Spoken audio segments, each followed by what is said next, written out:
Hey y'all, I'm gonna do this short video, and this is going to be mole conversions, just as a refresher for all the Unit 3 stuff that we've been going through. So this is going to teach us how do we convert from moles to grams, and then also how do we convert from grams back to moles.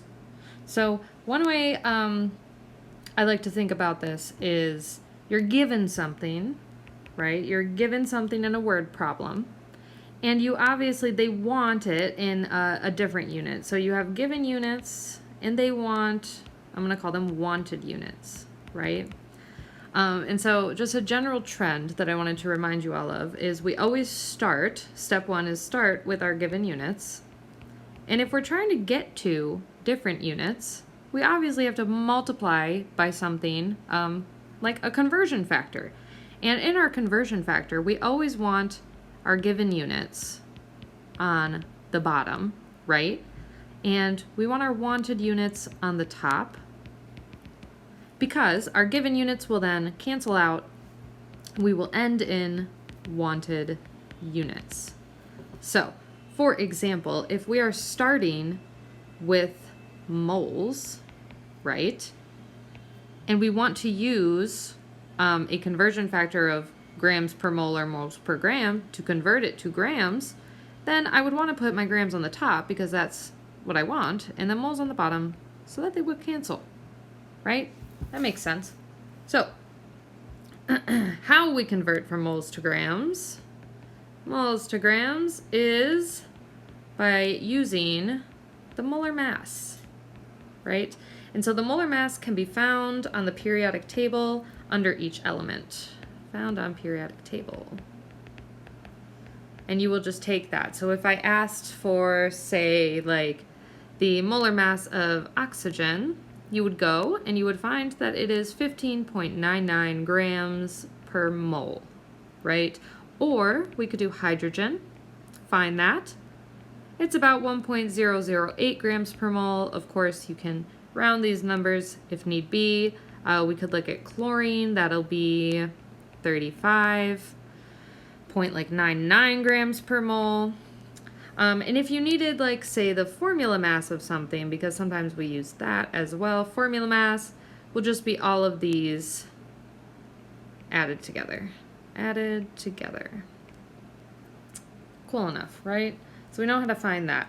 So molar mass. If I have molar mass, I know that my units are grams per mole or mole per gram, right? Depending on which way we're going.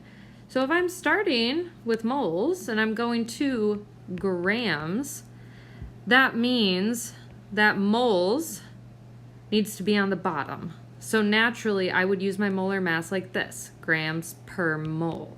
I'm multiplying by grams over moles. If I'm going the other way, right, grams back to moles, I'm going to want grams on the bottom. So I'm going to switch it. Moles over grams, right? So that's generally how we convert things. So if I said that I had 3.5 moles of H2O, how much is this in grams, right? How many grams?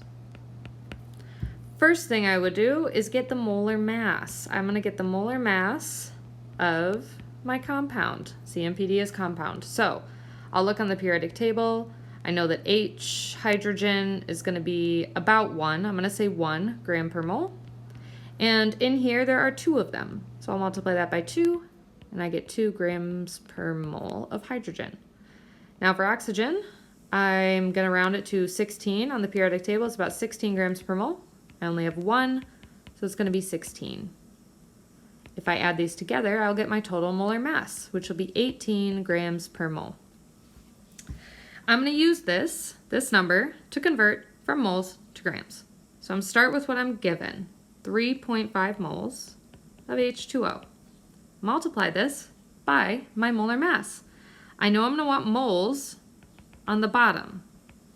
So I'm going to put 1 mole down here and put my 18 grams of H2O on the top, right?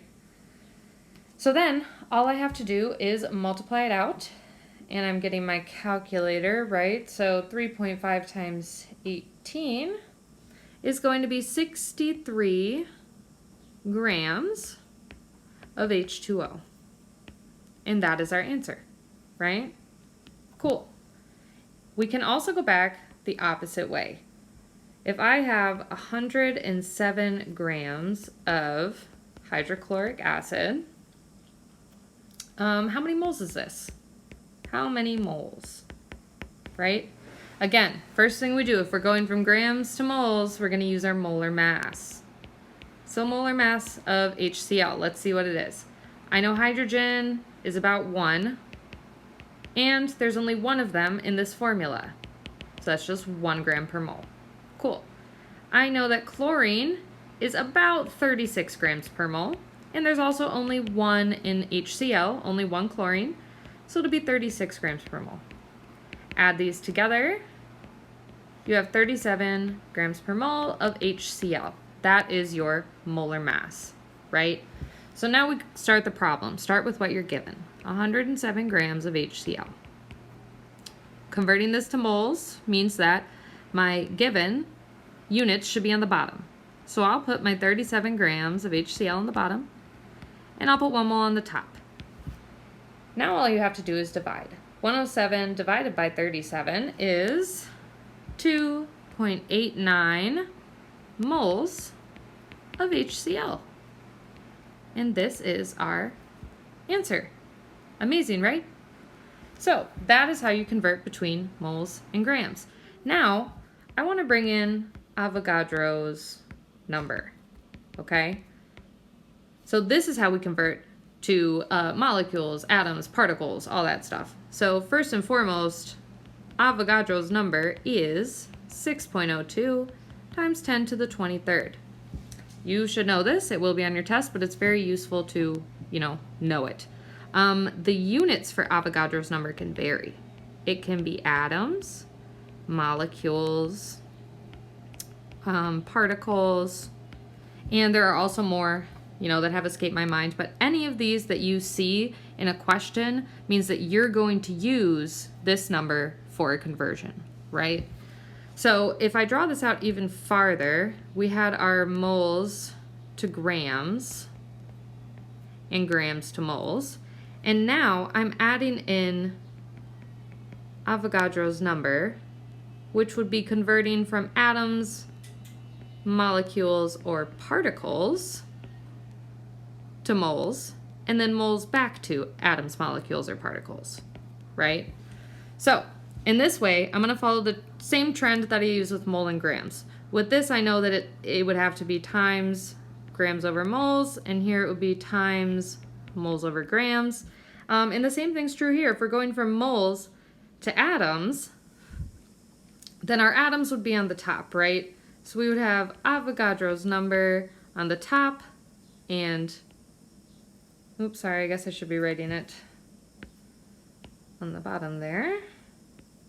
If I'm going from moles to atoms, I'll have Avogadro's number up here on the top, and I will have moles down here, right? But if I'm going from atoms to moles, it'll be the opposite, where moles will be on the top and Avogadro's number will be on the bottom. So this might be a good little schematic right here to kind of know. You could write it at the top of your test before you take it, just to remember how to convert everything, right? So if we have some examples, I'll give an example. How about 8.79 times 10 to the 22nd atoms? Atoms of, let's do, trying to think of something easy. Let's do H2O again because that one's easy. H2O. I'm going to ask how many moles and grams is this? How many? How could it be? So we obviously are going to need to take inventory here. We have multiple conversions, at least 2 going on. So I'm starting with atoms, and I'm going to moles. So I know that. Atoms to moles. Awesome. And I also have to go from moles back to grams. So I'm moving this way. And so I'm going to kind of write out what my conversion factors are going to be. So to get from atoms to moles, it's going to be moles on top and Avogadro's number on the bottom. And then to get from moles to grams, I know I'm going to want my moles on the bottom. So I'm going to have grams on top, moles on the bottom. That'll help me out. I also know that because I'm going to grams, I'm going to need a molar mass value. So I like to just start with molar mass because that's honestly like so easy. So molar mass of H2O. We calculated it. If we come back up here, H2O, H2O, so H2O, it's going to be 18 grams per mole. That'll be convenient to memorize if you can, but we can do it out. I have H, which is it's hydrogen, about 1 gram per mole, times 1, or times 2, because there's 2 of them, equals 2. Oxygen is 16. And there's only 1, so it's 16. Atom, 18 grams per mole. So that's our molar mass. So let's start the problem. Start with what you're given. 8.79 times 10 to the 22nd atoms, H2O. I want to get this to moles. So I'm going to have Avogadro's number on the bottom, 6.02 times 10 to the 23rd atoms, and then 1 mole on the top. Cool. Now I know that atoms will cancel and I'll end up with moles. Now I want to go from moles to grams. So I'm just going to add another step here, right? I know I'm going to want moles on the bottom, right? Look at that, moles on the bottom. So 1 mole down here, and I'll use my molar mass right there. 18 grams of H2O. And now all you have to do is multiply it out. And this might take me a second because I'm working off my phone, but whatever. Let me do this for us. 8.79 E22 divided by 6.02 e to the 23rd equals 0.146, and then I will multiply that by 18. And so my final answer will be 2.63 grams of H2O. So that is how you do these steps. In the same way, we can reverse all of this, right? So I could say I have 50 grams of, let's do HCl, because we've already calculated that. How many atoms is this? How many atoms? So I know if I have grams, I must be using a molar mass. So to get the molar mass of HCl, I'll break it down. I have 1 H at about 1, so that's 1 gram per mole. And I have 1 chlorine, which is about 36 grams per mole. Atom, you get 37 grams per mole, and that's our molar mass that we'll be using. So the first step will be to go from grams back to moles, right? Because the only way we can get to atoms is by going through moles. So grams to moles, and then moles to atoms. So I'm just going to write out my conversions here. If I'm going from grams to moles and I want moles, I know grams will be on the bottom. So it'll be mole per gram. Then if I'm going from moles to atoms, moles will be on the bottom. So I'm going to have Avogadro's number on top, moles on the bottom. Cool. So let's write it out and get started. Start with what you're given. 50 grams of HCl. Convert it to moles. Use your molar mass. I know I'm going to have my grams on the bottom, 37 grams HCl, over 1 mole. Sorry, 1 mole over 37 grams of HCl. Then we'll keep going. Now my grams of HCl cancel, and I'm left with moles. Moles to atoms, I'm going to have 1 mole on the bottom, because I want these to cancel too. And I'll put 6.02 times 10 to the 23rd atoms on top, because that's Avogadro's number. Now all I have to do is multiply. I'm going to multiply everything on the numerator first, and then I'm going to divide by the denominator. So 50 times 6.02 e to the 23rd, that would be 3.01 times 10 to the 25th, and then I'll divide that by 37, and I'm getting 8.14 times 10 to the 23rd atoms of HCl. So that is the end of our lovely molar mass and Avogadro's number conversions. Good luck studying.